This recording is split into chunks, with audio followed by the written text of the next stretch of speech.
की पायल चूड़िया खान की सान की रे सान की पायल चूड़िया खान की कौन लभरवा मारा तावे कौन खी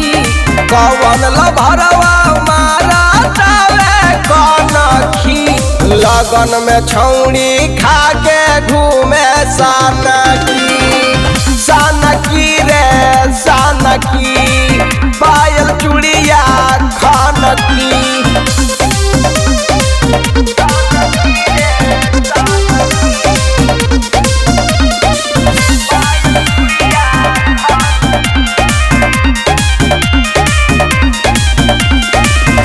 में दादी के जूस लूरे पगली प्यार वाला जड़ी दिलवा के करा दे पूरे तनी बोल फूला झाड़ी ओठा में दादी के जूस लूरे पगली प्यार वाला जड़ी दिलवा के करा दे पूरे तनी बोल फूल झड़ी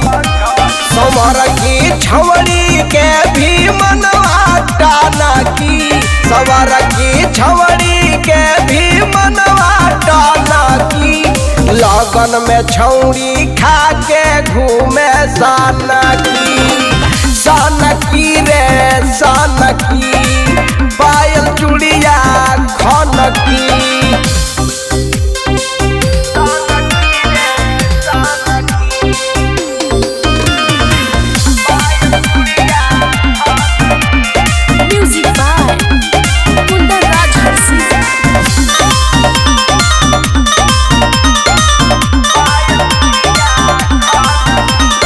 राइटर सरवन हीरा दिल के करबन भूषान नया नया चीजवा को बनल भरवा करी है ने मान राइटर सरवन हीरा दिल के करबन भूषान नया नया चीजवा को बनल भरवा करी है